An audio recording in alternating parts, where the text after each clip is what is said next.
بڑی بڑی طاقتوں کے لیے بیٹل فیلڈ بنا ہوا ہے۔ 18ویں 19ویں صدی میں دا گریٹ گیم کے نام سے جس چیز کو آپ جس ڈاکٹرین کو آپ سمجھتے ہیں وہ یہی تھا کہ اس زمانے میں ایک طرف روس تھا اور دوسری طرف نیچے تاج برطانیہ تھے، اور روس جو تھا مسلمانوں کے علاقوں پہ Samarkand, Bukhara, Tajikistan, Tashkent, Uzbekistan, Kazakhstan پر قبضہ کرتا ہوا نیچے کی طرف آ رہا تھا، اور یہاں پر مغلوں کی حکومت اور تمام مسلمان علاقوں پر قبضہ کرتا ہوا تاج برطانیہ اوپر کی طرف بڑھ رہا تھا، اور دونوں کے درمیان تصادم افغانستان میں ہوا۔ یہ 19ویں صدی سے چل رہا ہے معاملہ، اور افغانستان آج بھی، علامہ اقبال نے جو افغانستان کے بارے میں جب کہا تھا کہ آسیا یک پیکر آب و گلست، افغانستان درو پیکر دلست، یعنی ایشیا جو ہے وہ ایک مٹی اور پانی کا ایک جغرافی ہے جس کے اندر دل افغانستان ہے۔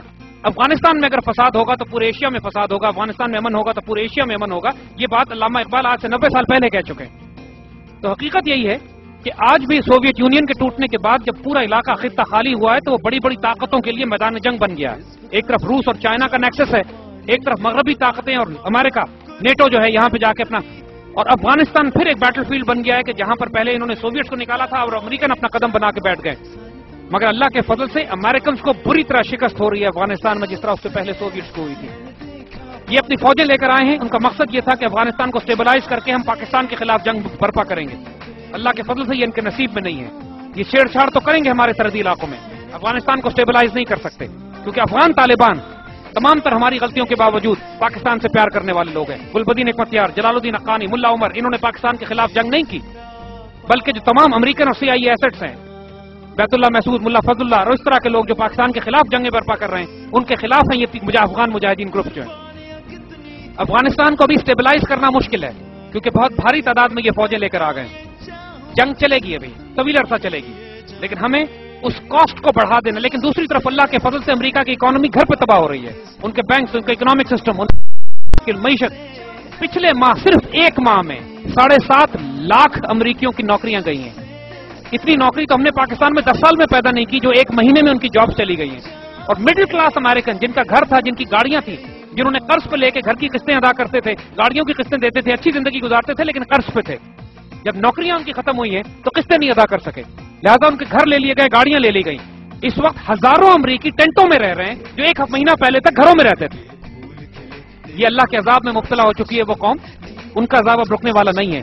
یہ افیکٹ ان کی جنگ پہ کر رہا ہے افغانستان میں، بیکاز افغانستان میں یہ تقریباً $20 ارب مہینے کا خرچ کر رہے ہیں، اور کسی بڑی سپر پاور کے لیے بھی ممکن نہیں ہے کہ اتنی بھاری جنگ کو سسٹین کر سکے۔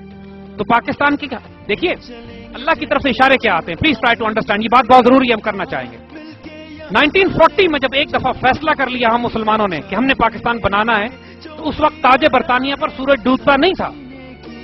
اللہ نے ہماری مدد کیسے کی؟ ان کو دوسری جنگ عظیم میں مبتلا کر دیا، اور دوسری جنگ عظیم کے 6 سال گزارنے کے بعد تاج برطانیہ کی کمر ٹوٹ گئی۔ وہ اس قابل نہیں تھے کہ ہندوستان پر قبضہ اپنا برقرار رکھ سکتے، اور ان کو اس بات سے خوف پیدا ہوا کہ مسلمانوں نے اگر بغاوت برپا کر دی انڈیا میں تو ہم بہت برے مارے جائیں گے۔ انہوں نے حالات کو دیکھا، اپنا بستر سمیٹا اور نکل گئے، اور جاتے جاتے بے شک فساد کا بیج چھوڑا۔ جب مسلمان یہ فیصلہ کر لیتا ہے، فَإِذَا عَزَمْتَ فَتَوَكَّلْ عَلَى اللَّهِ، جب عزم کر لیا مسلمانوں نے، پتھر کی لکیر بنا دی کہ یا اللہ ہم نے پاکستان بنانا ہے، پھر اللہ کی طرف سے مدد بھی آئی۔ دوسری جنگ عظیم کی شکل میں ان کی کمر توڑ دی گئی۔ جب ہم مسلمان اب فیصلہ کر لیں کہ ہم نے اپنی تقدیر اپنے ہاتھ میں لینی ہے، تو یہ جنگ جو پوری دنیا میں امریکہ نے مسلط کی ہے، ان کی معیشت کی کمر توڑ چکا ہے۔ ہمیں صرف تھوڑے سے حوصلے کی ضرورت ہے۔ ان کی سپلائیز پاکستان سے جاتی ہیں، ان کی سپلائیز ہم کو بند کرنی ہے، پھر ان کے پاس سپلائیز کا کوئی راستہ نہیں ہوگا، اور یہ بھیڑ بکریوں کی طرح افغانستان کے پہاڑوں میں انشاءاللہ پھر ذبح کیے جائیں گے۔ یہ پہلے بھی بڑی بڑی تہذیبیں افغانستان میں دفن ہوئی ہیں، یہ کوئی پہلے نہیں ہے انشاءاللہ، مگر آخری ہوں گے۔ جی آپ کا سوال دیکھیے، وہ کہہ رہے ہیں کہ بہت سے ہمارے جو پڑھے لکھے لوگ ہیں وہ یہ کہتے ہیں کہ پاکستان کو الگ نہیں ہونا چاہیے تھا، پاکستان غلط بن گیا، ہم اکٹھے رہتے، بہت زیادہ تعداد میں مسلمان ہوتے، ایک بڑا ملک ہوتا، کوئی فساد نہ ہوتا، کوئی جنگ نہ ہوتی۔ اور آج کل بھی جو ہمارے دشمنوں کا پروپیگنڈا ہے کہ ہاں ہمیں مل جانا چاہیے، سرحدیں ختم کر دینی چاہیے، اور بہت بڑی تعداد میں لوگ اس سے متاثر ہو رہے ہیں، تو ہم ان سے کہتے ہیں جی ہاں ہم بھی یہی چاہتے ہیں۔ ہمارا اور ان کا اختلاف کیا ہے؟ صرف ہم بھی یہی چاہتے ہیں کہ سرحدیں ختم ہو جائیں، ایک بڑا ملک بن جائے، امن و عافیت سے ہم رہیں، ایٹمی ہتھیاروں کو کوئی خطرہ نہ ہو آپس میں۔ ہمارا صرف ایک اختلاف ہے، ایک صرف ہماری ڈیمانڈ ہے، ہم یہ چاہتے ہیں کہ جو بڑا ملک بنے گا اس کا نام پاکستان رکھا جائے گا، اور ہمیں ریڈیو پاکستان دہلی کی آواز چاہیے، اور سب سے لالی پرچم ہوگا، اور یہ کشور حسین شاد باد پاک سر زمین اس کا قومی ترانہ ہم سننا چاہتے ہیں، لیکن اگر وہ اس پہ نہیں مانتے تو انشاءاللہ ہم تلوار کے زور پہ کر لیں گے. سر اور کچھ سوال، ایک آخری سوال سر، یہ ہے کہ آپ اپنے تھنک ٹینک کی ترجیحات اور اسٹریٹجیز بتائیے. اس کو ہمارے تھنک ٹینک یا ہمارے مشن کی ترجیحات اور اسٹریٹجیز، دیکھیے ہم 4 پوائنٹس پہ کام کر رہے ہیں. جو مشن ہم نے شروع کیا ہے، ہمارے ساتھ نوجوان بچوں کی ایک ٹیم ہے چھوٹی سی، اور الحمدللہ اس کی وجہ سے ایک ماشاءاللہ قافلہ بنتا چلا جا رہا ہے. اس کا پہلا آبجیکٹو آئیڈیالوجی ہے پاکستان اسلام، اللہ اس کے رسول صلی اللہ علیہ وسلم کی طرف رجوع. رول ماڈل صرف اللہ کے رسول ہیں. ہم اپنی طرف کسی کو نہیں بلاتے، کسی اور شخص کی طرف نہیں بلاتے. تمام لوگ غلطیاں کر سکتے ہیں، اللہ کے رسول کی ذات ہے جو بے عیب ہے، جو ہمارے لیے آئیڈیل رول ماڈل ہے. ہماری آئیڈیالوجی، کیونکہ اسلام کے بغیر ہم کچھ بھی نہیں ہیں، مذہب کے بغیر ہم کچھ بھی نہیں ہیں، اپنے دین کے بغیر ہم کچھ بھی نہیں ہیں. ہم تمام تر اپنے دین، اپنے ملک کے تقاضے، اپنے ڈیفنس پالیسی، اپنی سیکورٹی پالیسی، اپنی آئیڈیالوجی، اپنی اکانومی، اپنا ایجوکیشن سسٹم، اپنا سوشل ویلفیئر سسٹم، اپنا جوڈیشل سسٹم ہم اپنے دین کی بنیاد پہ لینا چاہتے ہیں. ہمیں کوئی شرمندگی نہیں ہے مسلمان ہوتے ہوئے، اور پوری دنیا میں ہم اس کو ایک آلٹرنیٹ نظام کے طور پر پیش کرتے ہیں. نہ ہم جمہوریت چاہتے ہیں، نہ ڈیموکریسی چاہتے ہیں، ڈکٹیٹرشپ چاہتے ہیں. ہمیں اپنا دین چاہیے جس کے ساتھ کوئی سابقہ لائقہ لگانے کی ضرورت نہیں ہے ہمیں. نمبر 2 ہماری آئیڈینٹی ہے. Identity is Pakistani. بس ہم کسی گروہ، کسی جماعت، کسی فرقے، کسی لسانی، کسی قومیت میں اپنے آپ کو تقسیم نہیں کرتے.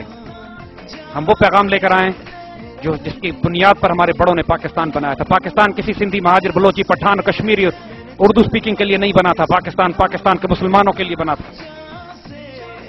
اور تیسری چیز ڈگنیٹی، غیرت، عزت اور وقار کا پیغام.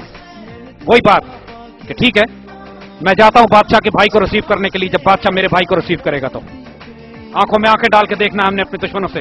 وہ غیرت، وہ شرم، وہ عزت کہ جو ہمارے بڑوں نے ہمیں سکھائی تھی کہ سر اٹھا کے جیو، غیرت کے ساتھ جیو. اس رزق سے موت اچھی جس سے آتی ہو پرواز میں کوتاہی. یہ ہمارا تیسرا پیغام ہے اپنے نوجوان بچوں کے لیے، اپنی قوم کے لیے جس کو ہم لے کے. اور چوتھا ہوپ، امید، مایوس نہیں ہونا. خوشخبریاں تمہارے لیے، اس پاکستان کے لیے خوشخبریاں، بشارتیں. اپنے آپ کو بشارتوں کا حصہ بناؤ.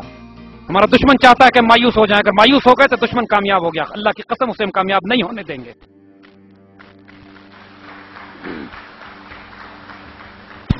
ہمارا یہ 4 سٹیپس ہیں: ideology, identity, dignity and hope. اور انشاءاللہ اس کے اندر ہی پاکستان، اور اس کے لیے جو انسٹرومنٹ ہم نے استعمال کیا، جس پیغام کو ہم لے کے اٹھے، وہ علامہ اقبال کا پیغام ہے، جو کہ تشریح ہے قرآن و سنت کی، جو ایسنس ہے، جو روح ہے اللہ کے رسول سے پیار کی اور دین کی عزت اور آبرو کی. اللہ اس پاکستان کا حامی و ناصر ہے اور پاکستان کا حامی و ناصر ہوگا انشاءاللہ. اللہ تعالیٰ اس کو عزت دے جو اس پاکستان کو عزت دیتا ہے. اللہ اس کو رسوا کرے جو اس پاکستان کو تکلیف دیتا ہے. اللہ ہمیں اپنا عز بنائے، اپنے بازو بنائے کہ ہم اپنے دین کو قائم و غالب کر سکیں. اللہ ہم کو شرمندگی سے بچائے کہ ہم اس دین کو رسوا کریں. اللہ ہم کو اس گروہ میں شامل کرے جو انبیاء، صدیقین، شہداء اور صالحین کے ساتھ ہیں. اور اللہ ہم کو اس جماعت کا حصہ بنائے جو مسلمانوں کو ایک کرے گی حرم کی پاسبانی کے لیے. اللہ تعالیٰ آپ کا حامی و ناصر ہو. اللہ پاکستان کا حامی و ناصر ہو. پاکستان زندہ باد. دل سے میں نے دیکھا پاکستان.